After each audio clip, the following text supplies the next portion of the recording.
Hello everybody, welcome back for another video. Hope you're all doing well and having a great day. To start things off, Ethereum is once again in the news.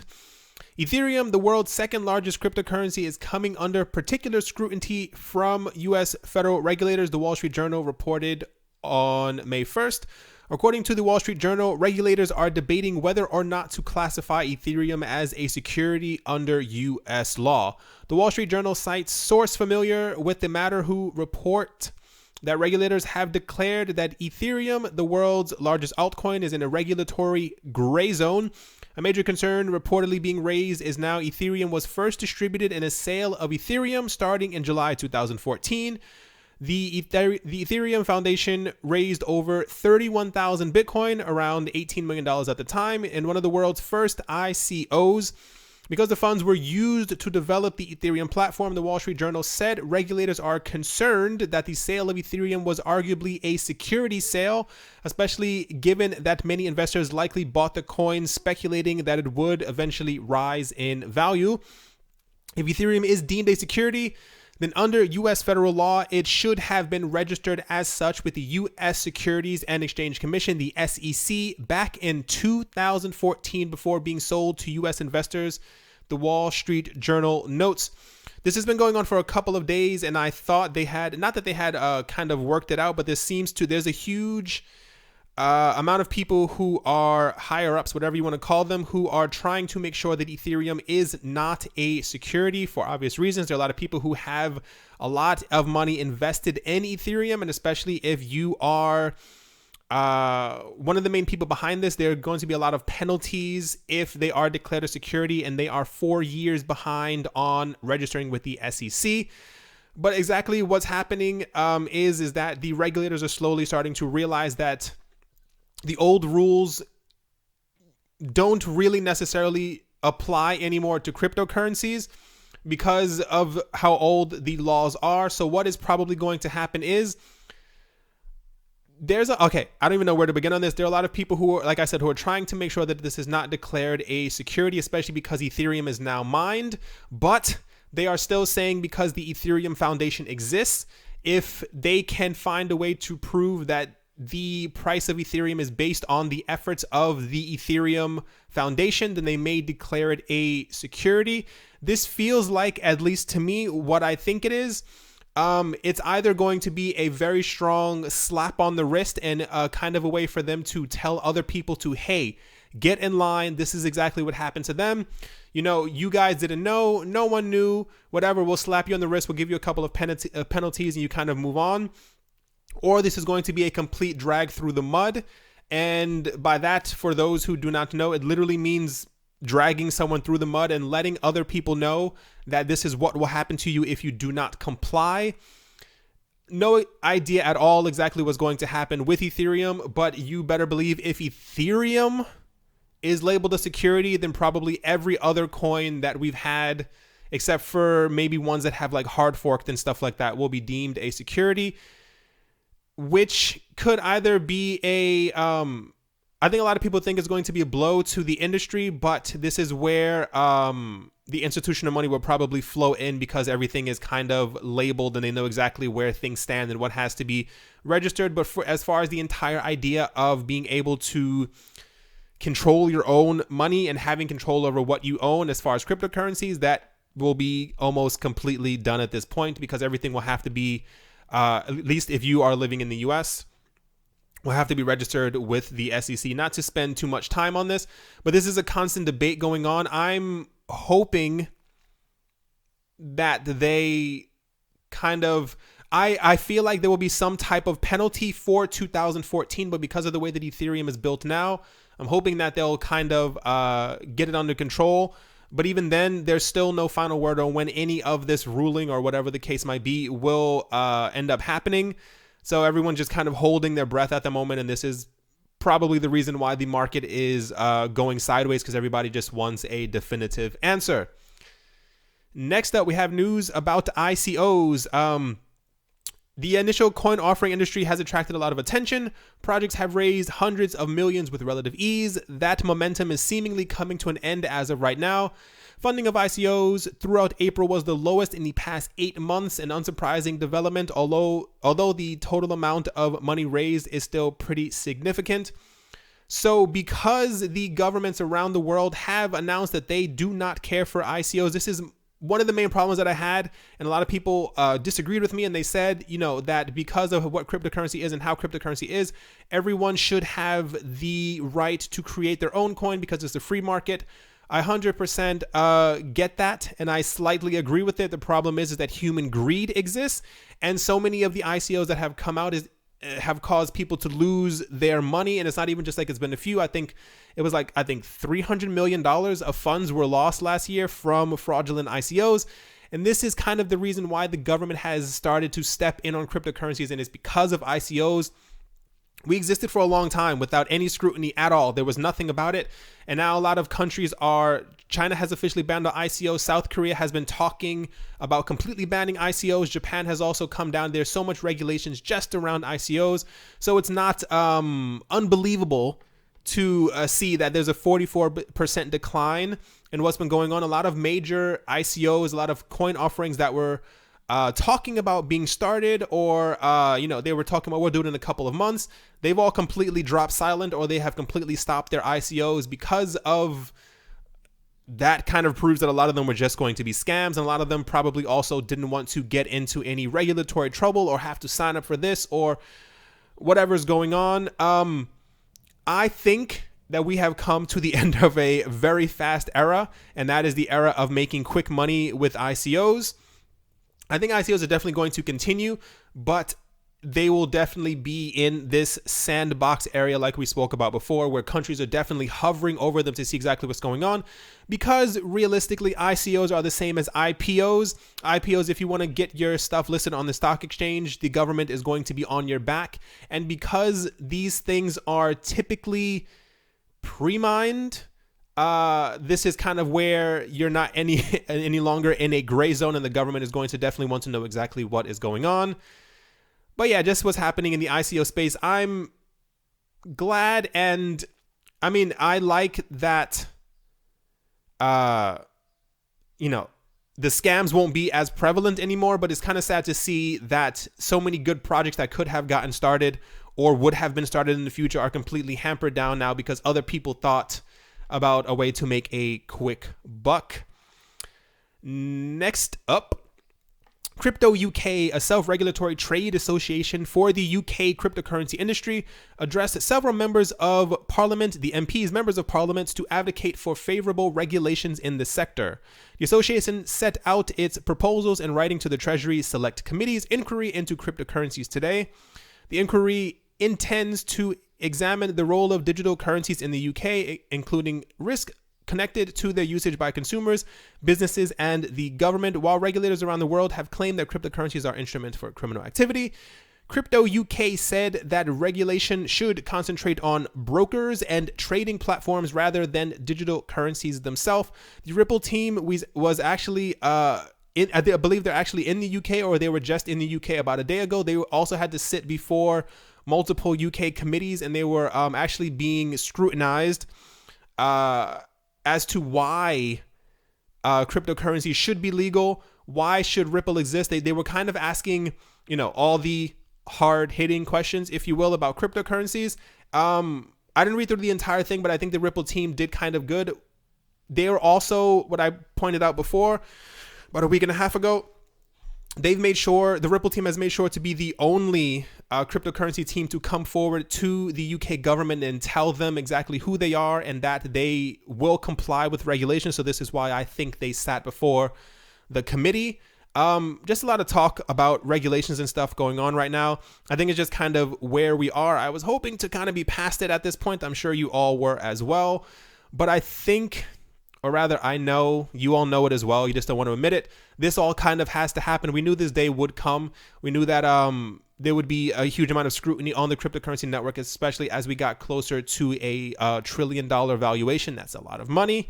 But it's good to see that there are people at least fighting for the, some type of, because realistically, what I think I've said before, what I think is going to happen is that a lot of the focus will remain on ICOs and on cryptocurrency exchanges, because these are things that the government can easily kind of regulate and put their hands on, because the governments have all said before earlier this year that they can't control the currencies themselves, but they can control what the currencies flow through and where people buy them from.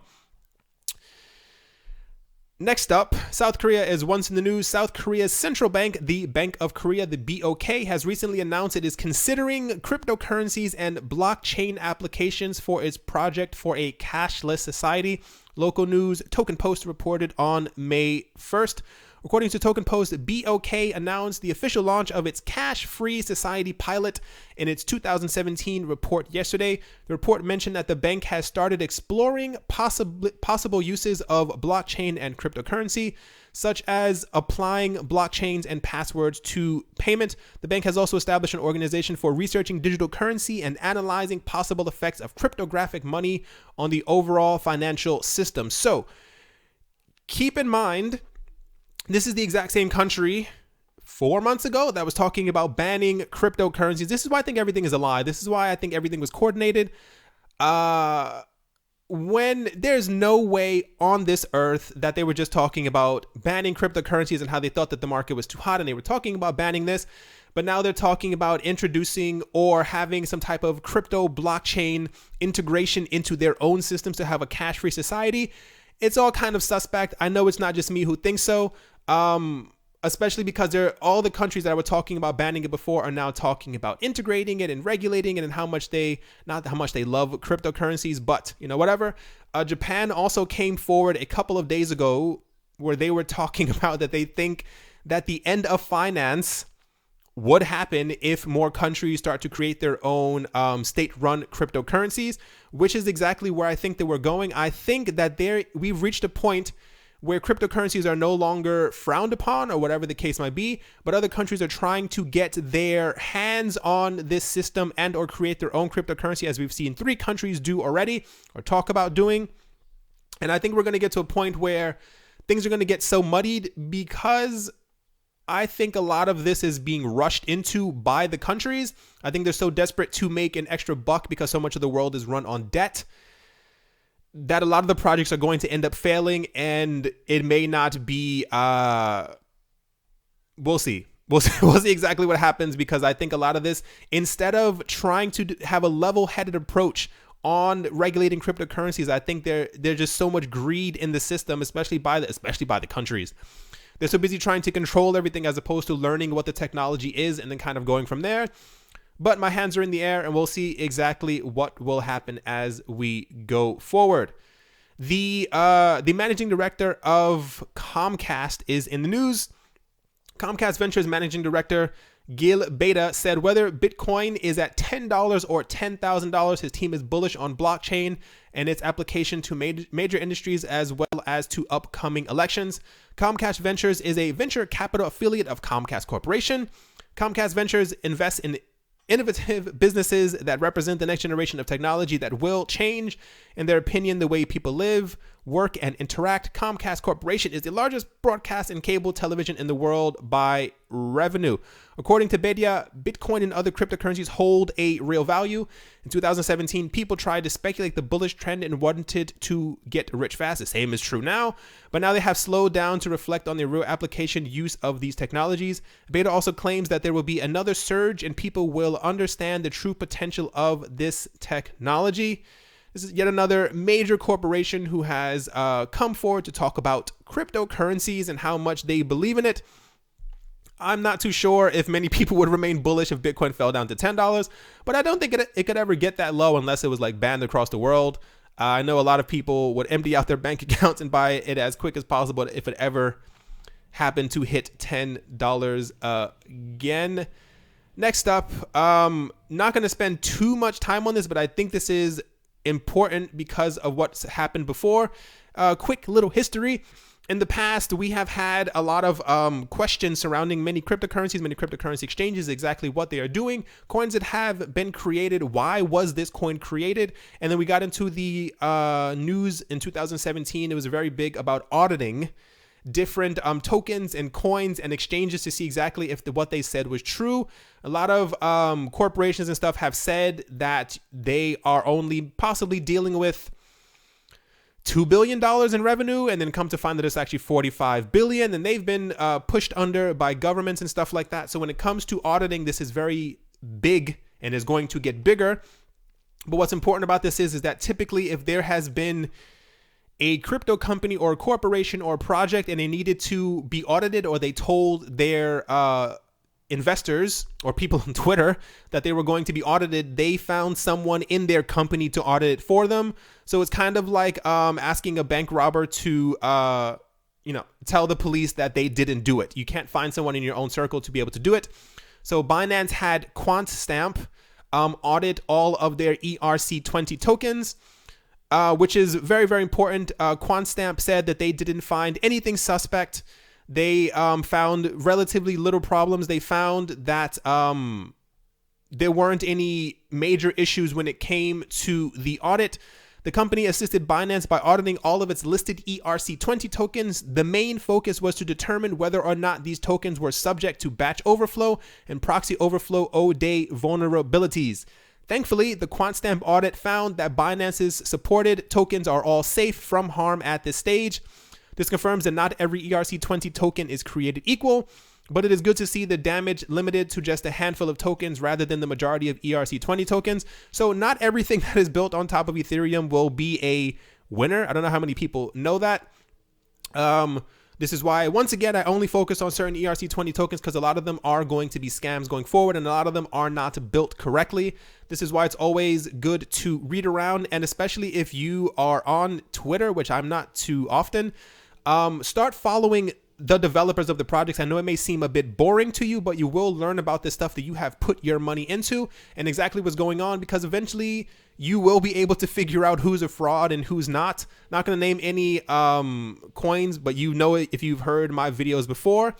But pay attention to what they're talking about and what other developers say about them. A lot of the developers work together. These are all people who went to school together. They all live in the same city, usually somewhere in California, and they know what's happening with these projects. So when someone raises a red flag about any project, look into it. Don't just say that it's FUD, because FUD is sometimes the truth. They're not trying to throw you off so you don't make your extra $150 from your coin. They're trying to tell you, hey, this is probably dangerous for you to have your money inside of. But yeah, thank you, QuantStamp, for this audit. It's very good to hear that someone outside of Binance did a proper audit on what they had. Last up, we have news about OpenBazaar. Since startup OpenBazaar OB1 launched in 2014 to develop a Bitcoin-powered online market, the founders have focused almost exclusively on the world's largest cryptocurrency. But with the scaling debate still raging in some ways, OB1 co-founder Washington Sanchez took to Twitter recently to vent his frustration about that course of action. I personally wasted so much time in the Bitcoin scaling civil war that I could have used designing and building dApps, decentralized applications, and opening up OpenBazaar to multiple currencies. Instead, we had to wait for fees and Bitcoin to cripple any consumer usage before we woke up. This has been happening over and over. Until Lightning is successfully completely activated over the next 2 years on the Bitcoin network, I think this is the time when altcoins will kind of come forward. He has not mentioned exactly which altcoins he is going to integrate and or allow for payment on OpenBazaar, but if you read around, it comes down to he's interested in Bitcoin Cash and I believe Zcash as well, because a lot of other people who are selling things on OpenBazaar are listing their items to be able to be bought with Bitcoin Cash and Zcash. But realistically, I have a feeling he'll list about maybe 10 to 15 coins. Let's see how exactly this happens going forward. But this was a huge, huge thing. So many people for so long, and I think this was probably before we had any major altcoins, believed that Bitcoin was going to be the number one coin and that all the focus would eventually hit on Bitcoin and nothing else. And now we're seeing that so many other people, especially people who advocated for Bitcoin for a very long time, are slowly opening up their eyes, because Bitcoin is not the only coin in the market. All right, everyone. That is going to do it for this video. As always, I hope you guys have a great day. Hope you guys enjoyed. Thank you once again for all of the support. And as always, I can't finish this properly, and I will talk to you all soon. See you.